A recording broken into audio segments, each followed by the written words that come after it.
Electrocast. Hi, everyone. Welcome to the Brain Arcade Podcast. I'm your host, Chris Cross. And with over 30 years of experience in games, I have a lot of observations about human psychology and how they interact with interactive media. Across all the games that I've made, there's always been a close relationship between human psychology and game design, both in the design and how people play them. I'm really excited about my first guest, Liam McDonough. He owns a company called Nova Codes and has a neuroscience background. Today, we're going to talk about the state of the industry and, from my experience, how it parallels to the economic crash in 2008 and what we can learn from my experience, but also how technology may be changing our future. All right, so let's divert for a second. I don't know that I have a full hour to discuss this, but at least we could pre-discuss a little bit.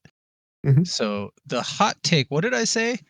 The games industry, air quotes, is dead in the water. And that doesn't mean that it's going to go away or that like this happens every few years. Somebody predicts that the fucking PC gaming section of the market is going to die. And then and then it resurges. And then, something else happens. They're like, oh, mobile's the king. And then basically mobile is so oversaturated right now. Yeah. It's actually not the king. There's people making plenty of money on mobile, but the differentiator is how much you can spend on cost per acquisition, or basically how much you can spend on advertising to get people to your game. Right? There's nothing organic about it. And so the industry that exists right now is dead for a few different reasons. It's like the audience is shifting, the margins are thinner. Traditional marketing is having a hard time with actually driving people to purchases and installs. And so we're in this like weird time where there's something already organically happening, right? People are going to influencers or checking stuff, but there's also a lot of word of mouth or a lot of social media word of mouth, right? Which is like, oh my God, I just played Hades. It's amazing. And then and then it'll go viral in some way. And there's a momentum there, but it's like we're headed into a new period with some of this existing shift happening, but I don't know. Well, sorry. Here's another factor is like because of the layoffs, and recently Microsoft just like shuttered a bunch of studios. We're probably at 20,000 people looking for jobs in the last 18 months. Yeah, I was looking at this article earlier today. It's the Wikipedia of the 2023 to 2024 video game industry layoffs. Oh, that's fantastic. Yeah, and kind of in essence, there's like the biggest contributors, like you said, are like Microsoft, like Unity fired 3,000 people and they fired their CEO. Yep. EA fired about 1,500. Epic was about 1K. Sony about 1K. Take-Two is about 500. Riot's about 500. Well, those are just underneath their internal banner. I think there are more studios that shuttered that were first party or second party to those publishers. Yeah. Because the numbers that I'm coming up with includes small to mid-level studios that got closed by their owner publisher corporation, right? And so like I think the numbers are bigger, right? Yeah. Never mind all the contractors that aren't even on the books. Yeah. Right. No, and so totally correct. Which is where I saw whatever. I added up some numbers because somebody did do the math, starting in 2023. And it was like, I think I got to 17K like in January, whenever the last other big layoff happened. Like when Microsoft finally was able to merge with Activision, and basically they were like, we don't need all this shit. Right. Which is kind of what they're doing still now is they're reorging. Yeah, exactly. The only thing is they're blowing there's two effects that are happening right now. One, there's a lot of highly skilled people in the market, which is multiple things happening. Here's the knock-ons. There are thousands of people with a high level of skill that have been trained in organizations that require specialization. That's both a pro and a con. Some people will be so specialized that they really can't get another, like going indie is not an option for them because you have to wear so many hats. No. You have to be you have to be flexible that it's going to be difficult for someone who was like, I just do textures. Yeah, right? exactly. Especially if you like, so like even say like a 3D generalist, right? Like someone who Yep. makes like 3D models start to finish, like that person might have a hard time, but then someone, say you were working at like Pixar or something, right? And like Yeah. all you did was like rigging of high poly, like Right. you know what I mean? And Right. you're like, what the Oh, and by the way, Verbit, you're precisely correct with 20K. I just did the math on the Wikipedia article, and Oh, it's like 20K and change. It's like okay. 20,035 or something Oh, listed. okay. Yeah. Oh, then that was my sort of rough estimate. So like I'm somewhere in my subconscious it was doing the math. So 20,000 people. Okay. So I mean that rigger guy, I mean there's some reskilling, right? Like when you're the pinnacle of specialization in any of the disciplines at a particular thing, that doesn't mean that you don't know anything about the rest of the hmm job. You're just not used to it cuz like a rigger at a big company is used to a modeler doing the model parts and then they get it and they rig it, right? And like at a small company, you have to model and rig, hmm right? Possibly even texture, And right? texture. Yeah. I Right? mean, like even like people on our team, it's like Yeah, if you're a 3D modeler, you do basically everything start to finish, except for like animators will do like the actual rigging, like actually like right. bone stuff. Right. And even Right. then, we Because might they'll have. say like this is where I want the controls or the handles, Yeah, exactly. or whatever. But another effect is psychological. And this is both in the market and in the workforce, is essentially the common, like the word cloud phrase, right? When I say word cloud, I mean like, when you do those like analyses of like most used words in a Oh, sure, website or sure, sure, something sure, like that. sure. Like Yeah, word yeah, yeah. cloud, And like you can make the some abstract art as a result. yeah, one of the biggest bubbles on the word cloud for this is it's not even safe to work at a big company. Yeah, So that has hit the zeitgeist of the workforce. There used to be like, yes, hook me up with the golden handcuffs, right? Give me stock yeah, options, yeah, do the yeah, whole yeah. thing, Sure. right? But if you're like, man, we just delivered a game that actually sold well, etc., and we still got a 20% reduction in workforce. Like I wasn't even safe at hmm the place that's supposed to have stability.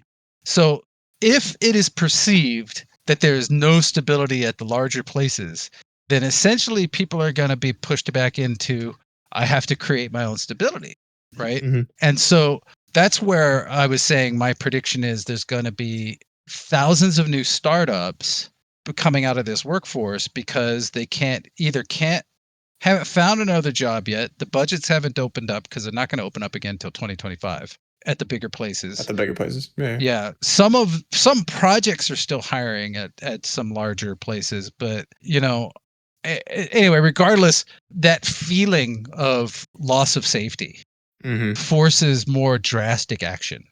The more people will not be satisfied with I'm on the hunt for 6 months.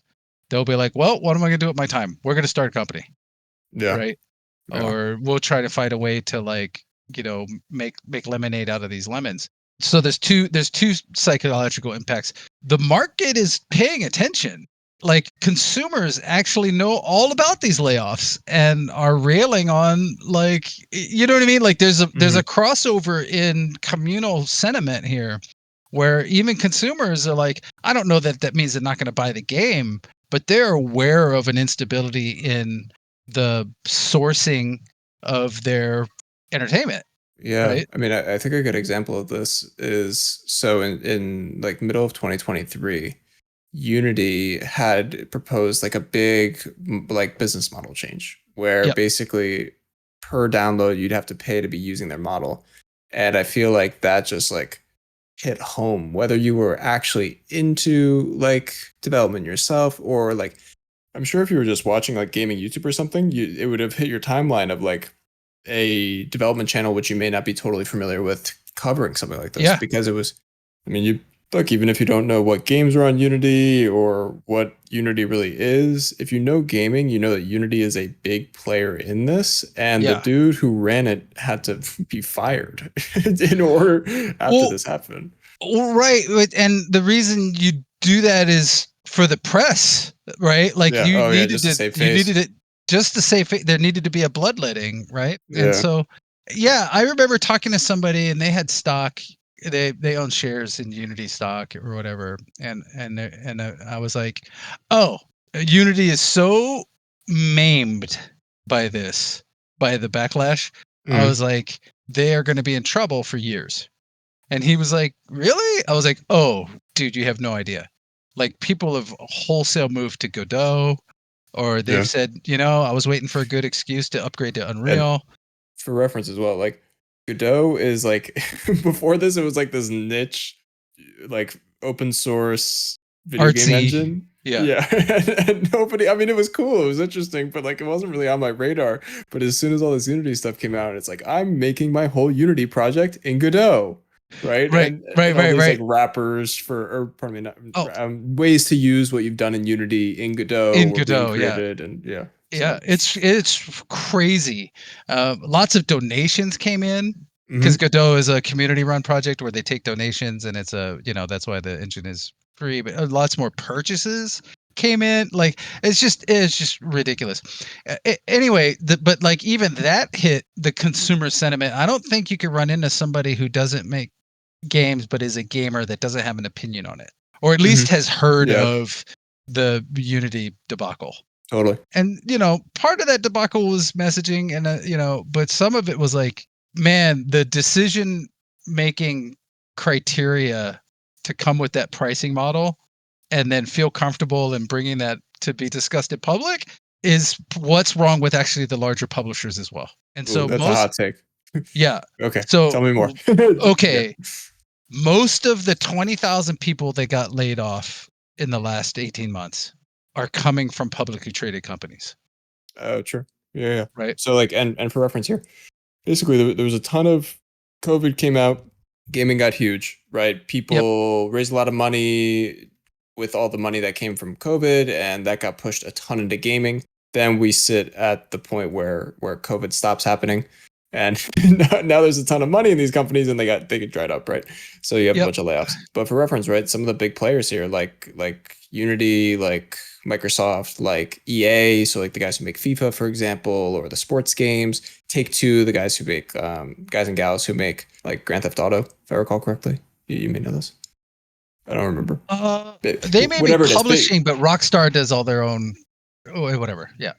Big publicly traded companies are the top hitters here. Twitch, Ubisoft, Amazon. Yep. Embracer Group out of Europe. Like, so the thing is what I'm getting at is like, there's been a retraction in investment in the games industry, or at least like a slowdown in expansion. The thing is, you hear all these layoffs, you think that the business of games is in trouble. It's not. The business of games is fine. Like, people are still playing stuff. Like, it's feast or famine, right? Like, people are still playing Fortnite. People are still playing games. They're still discovering new games. They're still buying games. But the health, and this is why I said the games industry in quotes is dead in the water, is because the decision-making matrix that brings you to these layoffs is all spreadsheet economics for shareholders. Some of that is quote unquote strategic. Totally. You're like, this game doesn't fit in our portfolio anymore. However, the reward cycle for this, or the prize for this, is keeping the shareholders happy. And so I used to think, wow, look at this. It's a whole industry. This is really what I got into games for, is to professionalize it, turn it into a thing, etc. But what we've actually done is we've squashed all artistry out of like the industry parts of the game business, or not all. There are individual windows and moments to do stuff when you're making COD number 23. However, like the drive for all of this is keeping your share prices up, right? And some people, benefit from that in the actual dev studios, keeping the share prices up. And so it's in your best interest, but you start to operate a certain way, right? We need to make our ship date. It has to go out on this date, or else we lose $5 million in marketing. And that's also why, like, if you see some like weird, strange bug in your favorite game and you're like, how did the devs not know about this? Why did they ship a project with this in there? Like, they most likely knew. They may have known. Yeah, they probably knew. Like, in my experience, it's like higher than like 75% of the time that they'll potentially be aware, but it's just there was a due date. Generally, stuff gets through though, because like games are so large Oh, I've got one. This is like trade secret level story. Okay. All right. If you can find a PlayStation 2 and go play Medal of Honor Frontline, you can Mhm. play the whole game with taking minimal damage if you have the maps memorized and kind of know what you're doing everywhere by looking at the ground. Oh.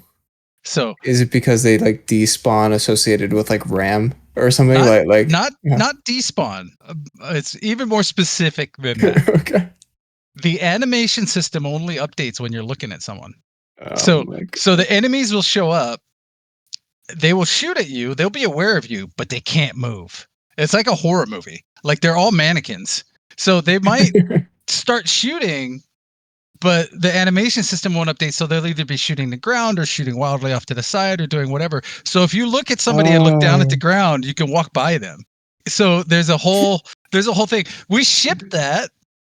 It was an optimization that happened late in the game. Mm, Logically, it makes sense. When the player's not looking at an enemy, don't update their stuff. yeah, Which also means, though, that enemies behind you aren't updating. So if when you're being chased, you're not really being chased. But if you turn around, they're there. right. But that game is built in these little like spawn pockets all the way through. Mhm. It's actually the reason nobody else really notices or found it is because we're constantly swapping out enemies. Sure. So they're like coming back in or being respawned or doing whatever. And also, it's no fun to look at the ground, right? Yeah, no, Like, it's reminded me just as a quick aside that like Dark Souls, there's some glitch where basically you can be on the death plane and start walking around there, and you'll have uh everything despawn around you, and it's this big thing in like their speedrunning community, which is just so right, funny that you say right, right, that. right. Well, But like I know that even Elden Ring has a similar bug where you can do like essentially get like launched out of the world into like the end stage kind of a thing. oh yeah, And yeah, like, yeah. yeah. I think the speed run is like 5 minutes or something, or it's like 7 minutes, right? Where you Hmm, basically just hmm. okay, dude. I have a question for you. So Yeah. I heard you say that like the games industry isn't going anywhere, right? Like people are still playing games, and again, I'm just referencing this article right here, and it says like some people are reporting that like gaming could increase as much as like 30 to 50% in the next like 2 years, 3 years. Yeah. So if all these people are laying off a bunch of like Microsoft lays off, 2,000 people, like where do you think this increase is coming from? Okay. So, well, number one, so I'm probably the last generation to know what it's like to not have a console available. I Mm. remember the trough between the 2600 and the first NES or or the first Nintendo It- system and the first Sega system. it's so like beautiful that you say that because there's like apparently people are like trying to rile up like media outlets are like riling people up and saying, hey, this is like the video game crash of 1983, right? Like specifically this point. Yeah, kind of. But it's also like the economic crash of 2008. Yeah. Hmm. So it's actually more in common with what happened in 2008 than now because so here let's do a quick history trip. Sure. Before 2008, video games was a walled garden. There was no outside investment.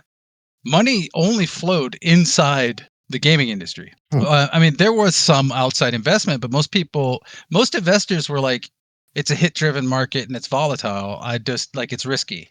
Yeah. And like in quotes like relatively new, right? Compared to something like Relatively whatever. new, right? Yeah. I mean, a big hit. I remember selling 1 million copies being a big hit for some games, right? And Sure. now for the larger publicly traded companies, if you don't hit 15 million, it's a failure, Hmm. right? Like it's not a hit. Like you have to hit 15 to 20 mil, or else you'd never hit the what I call the gravy line, which is the pure profit line, Hmm. right? Like you have to sell a certain amount of units to impact a large company like Microsoft, Activision, Blizzard, right? MAB. I'm just gonna start calling it MAB. Map. Yeah, Moab. yeah, exactly. Odyssey. Oh wait, they Yeah, got rid of Odyssey. they did. But what's interesting is the same kind of chaos was going down in 2008. Like traditional markets were impacting all of the publicly traded companies in games, right? Mm. And so lots of people were leaving or getting laid off from different places. There was a huge influx in like talents and skills in the job market. And it was the kind of a similar thing. Like lots of small companies got started. lots of them started and failed, or they started and people got hired back into larger companies and were okay with like leaving the small Ending the company. Just ending the small thing. But we're in this weird doldrums for a little while, and the force that sort of pushed us back into motion, or at least added new energy into the equation, was the Apple's App Store. Oh shoot! Yeah, like 2009, Right. or whenever it came. I don't know the exact year, but right. So it didn't directly affect the larger games economy. But what it did affect was give people an option of somewhere to publish their own stuff. It became very possible to be an indie Apple developer and do something like there was a game called like Tiny Soldiers or something like that. Some guy made it in his spare time and sold like 1 million units and Good quit for his him. day job.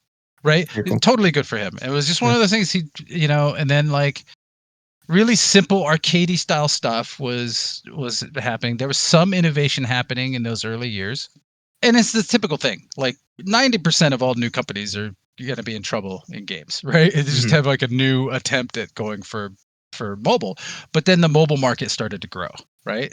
So then the competition happened, ads were introduced, in-app purchases were introduced, the competition between Google Play and the Apple App Store, like that started to create a whole nother set of energy, right? And like, bring in a different set of investors, because now we had a lower barrier of entry, no other publishers to deal with, right? Yeah, right. Because before then, right? Like, Yeah. if you think about it, like before then, right? It's a lot of like big PC titles or Yeah. console titles, right? And in order to do that, like you have to, if you want to produce something on Steam and pardon me, on Nintendo in the past, right? You needed to be buddies with Nintendo, right? And they're getting a Right. cut of everything happening, right? So this totally shifted the paradigm. Yep. Oh my Well, God. it wasn't. So, by the way, currently people are like, "Oh my God, Apple's taking 30%." That seems like highway robbery, right? When 30% was presented as a publisher rake from Apple, like my peers and I were all like, "Oh my God, that's so small." Because the typical publisher rake at the time was more like 70%. And when I say rake, I mean they're taking their profit, The or amount of they're money. they're Yeah. recouping off the top. But not only that, here, you want to see how filthy it was before? Okay, PlayStation had proprietary disc, like DVD ROMs, right? Like CD and DVD ROMs. Xbox had proprietary CD and DVD ROMs. Nintendo stayed on the cartridge system till they absolutely could not. In fact, I still think they make cartridges for some of their smaller handhelds. Oh yeah, sure. Those cannot be manufactured by anybody but them. So they charge everybody who publishes for their consoles to manufacture the discs. So cost of goods was figured into your profit margin. So Nintendo was like $9 cost of goods, or even $12 cost of goods, and COG's cost of goods, right? So COGS, Yep. box, Oh, cartridge, everything physical. For a $30 game, that's 1/3 of the retail price already, right? Plus, like, maybe they don't take another rake unless they're your actual publisher, in which case they would then take probably about 50% of what was left or more, leaving you with something super thin, right? I mean, and even just like doing those numbers, right? It's Right. like now you have basically 66% less, and now half of that is being taken. So you're getting like 33%. And that's even after you've already put in millions of dollars into producing a game, right? So Correct. you're getting Correct. 33% on every $30 sold. But now you Right. need to sell millions of copies even before you break even. So So it's just to just, keep the math simple, let's say you're actually walking away with $10 yeah, per copy, right? yeah. Cut it in half. 50% of that is to keep the company running. And then let's say 50% goes back to recouping your losses, right? Now, by the way, publishers back in those days did more like sliding scale recoup. So they would take almost all of the revenue early on. In the beginning. And Yeah. then you hit like 500,000 copies and it goes to like 90%. Then you hit 1 million copies and it goes to like 25%. Like there was like basically incentive to sell a lot of copies, because over certain thresholds you would make more money, right? But let's say that didn't happen. And so now on a $30 product, because we can cut it into thirds and that leaves you at $10, right? Mhm. So $10, that means $10 million for oh, by the way, cost of goods, I think you had to pay mostly up front.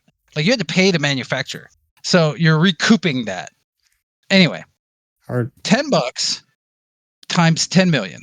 Or sorry, $10 times 3 million is 30 million, right? Which is actually significant. It's a lot. Back in those days, the actual budget for, like, let's say rock and roll racing or something that would come out, like if you sold 3 million, it was gangbusters. Oh, you crushed right? it. Because 30 million, like the total budget for rock and roll racing was probably well under $1 million, right? So you crushed it. So you were happy to take your thin margin because the possibility of recoup plus profit was potentially huge, right? Just the economics were different then. And so you could get away with that. But as the game industry grew and your potential for making hits grew, the walled garden started to kind of crumble. Because what ends up happening is you get another Madden every year. You get another thing every year. You get another, right? Like you get another FIFA, Call of you get another Call of Duty, Duty every year. and You now get it's like the Fortnite new season, right? They're within right. title, but it's the same. Yeah. And that's human nature. I've got a winning formula, lather, rinse, repeat until it runs dry, right? Yep. However, that's not a healthy creative atmosphere. No, it's the direct opposite. Right. It's the direct opposite. So innovation stops, right? It's this vicious cycle of like, well, we're giving the audience what they want. And we're like, well, okay, yeah, they do want another Call of Duty or another Madden. But there is also backlash too, because you can find plenty of examples of people going like, this Madden's the same as last year's Madden. All they did was make the teams accurate and do a stat update, right? That's not that. By the way, that's not true. That's just perception, right? Because like a lot of work goes into every year of all of these, cyclical games, and a lot of money. I think it was like $250 million per COD, right? And it's not like it's not like they're just fucking giving that money out. Yeah. No, they're absolutely. it's planned. There's 3 studios. There's whatever. Like they've worked out a business model that is essentially, if we sell enough copies, it pays it off, right? Yeah. But we're kind of mirroring what happened with like crumbling of the large studio system in Hollywood, right? The margins are so thin. Like we're headed for the same future where only Marvel movies and like breakout indies from somewhere in Asia are going to make money, right? That's where we are in games right now, where creative innovation is happening away from large studios.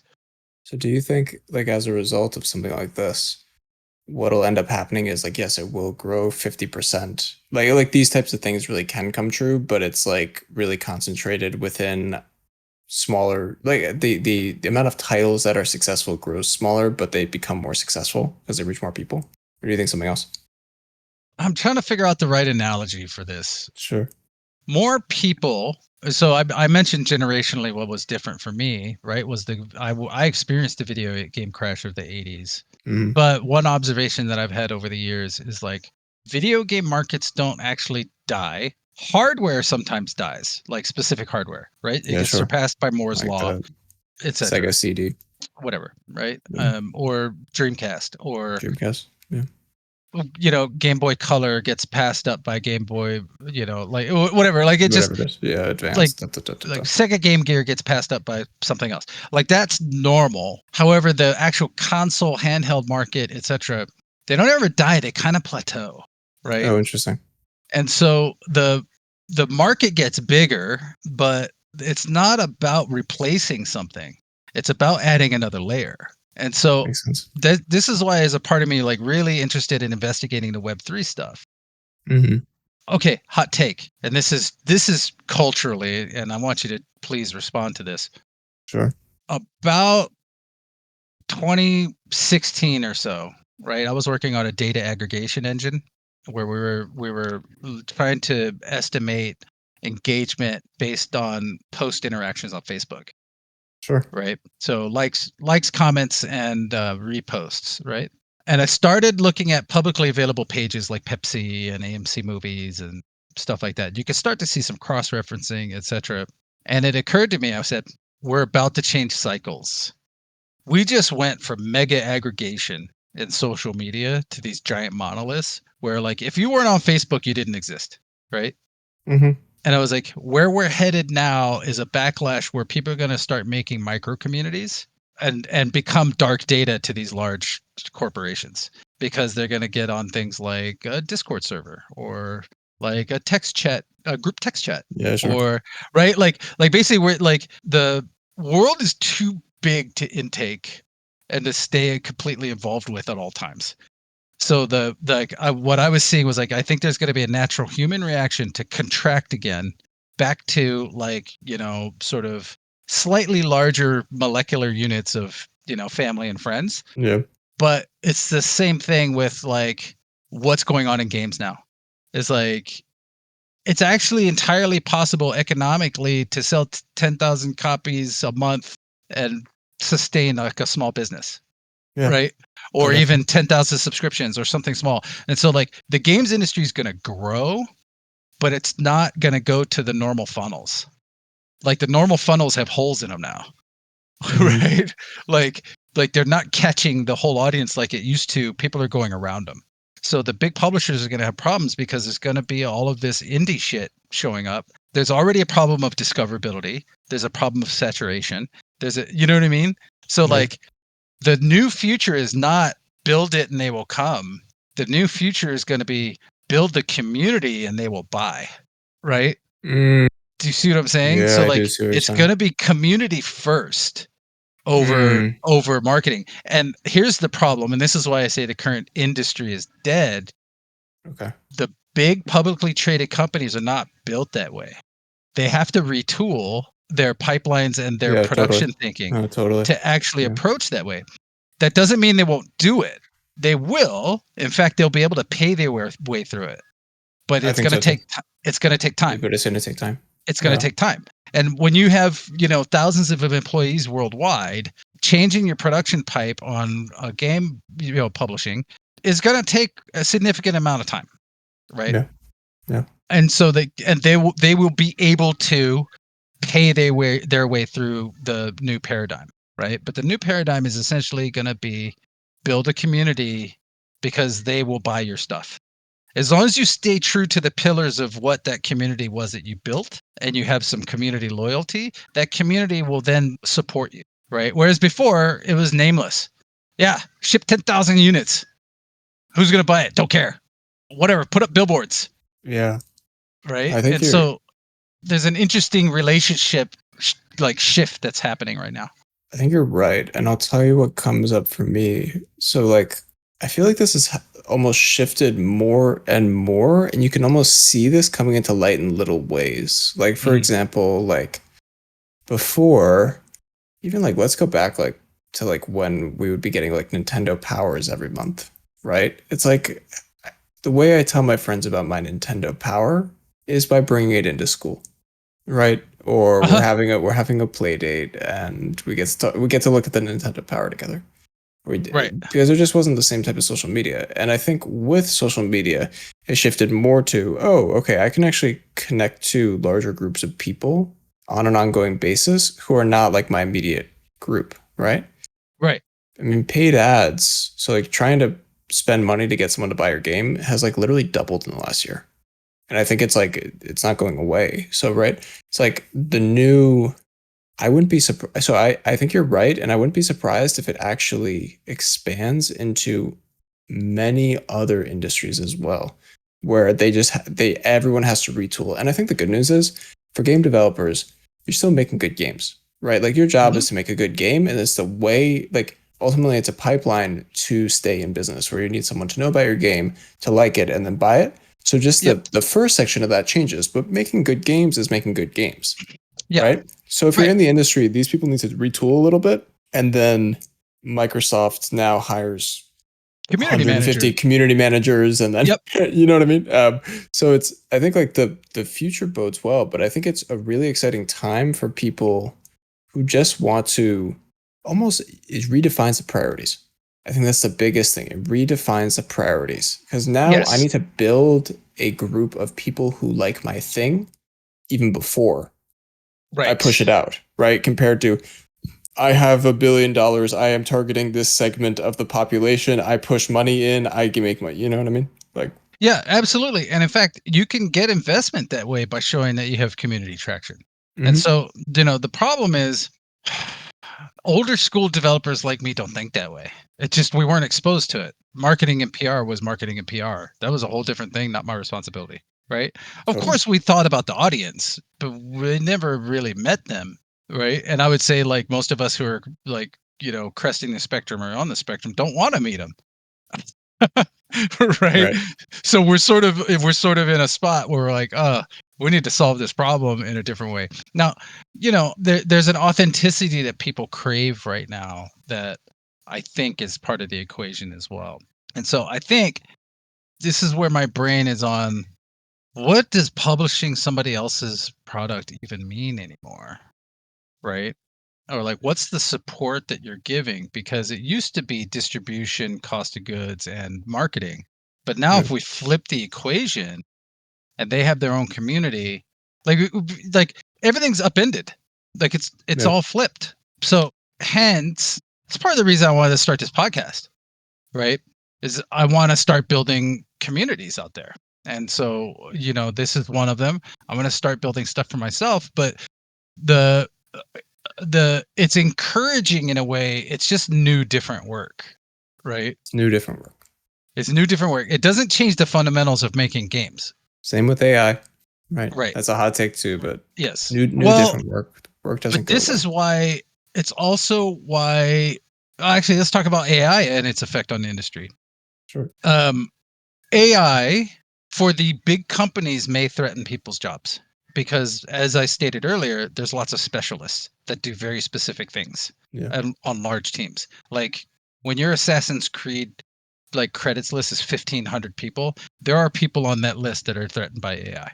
Absolutely, Yeah. for sure. By the way, I'm not putting an emotional piece on this. I'm agnostic. It's like, that's just the facts of like, if an AI can auto texture a bunch of stuff and get us to 90%, companies with shareholders will absolutely do that because it's cheaper, for sure. So you don't need 5 texturers. You need one person who just knows how to Right. use those tools. Yeah. Right. Is it artistic? Does it exhibit some craftsmanship? Probably not. It could with some training, but in general, you're going to get a one size fits all, or Definitely less so. Yeah. definitely Yeah. less so. Okay. Yeah. On the small company side, indies and stuff, actually has a different effect. You could potentially, because almost every indie studio is understaffed, right? Yeah. And so in the next 5 years, we're going to see indie studios that punch above their weight because they can use AI to do things. And even think, I mean, Power World was such a catastrophe, but like one of the ways that Yeah. they built such a big project with such a Yeah. small studio, Yeah. I mean, is with AI, right? And Right. the bad side is they may have stole assets in order to do it, but I Well, think that there I will think be they also better stole actors who, they stole a lot of design too. yeah, But Power World is the premium example of what's coming in yeah, this new age, which is like two components combined to make a Reese's cup to game design, right? Like hmm like comps game design. Oh man, this game over here plus this game over here, plus Pokemon, like mix, put it out. We're gonna see a lot of that, and that stuff's not good, right? that stuff is Like bad. It's bad news. it's I don't know. It's not terrible because I'm embracing the disruption. Like Sure. if it becomes that easy to put out a game of that size, then we're in a good shape because the barrier of entry actually lowers even more, right? Yeah. And when the barrier of entry into video games is essentially like, I have an AI that can build me to 80 or 90% and I can release it, and that's anybody, like we're going to cross a threshold into a whole new era because, like I said, smaller studios will then be able to punch above their weight. Individual products will come out allowing people to create ecosystems of games that are tailored towards a specific community, right? Like you and I would be able to launch like Chris and Liam's multiplayer extravaganza, Right. and it would be filled with the same shit that's in every other like multiplayer arcade, right? Mhm. That's actually a good thing because what we end up with is like early YouTube days, 99% trash, but like people that didn't have an opportunity before are gonna now like make brilliant shit, right? Right. And so, however, we will reintroduce or magnify the problem of discoverability. Like discoverability is going to be impossible, which brings me right back to you need to start building your own community right now.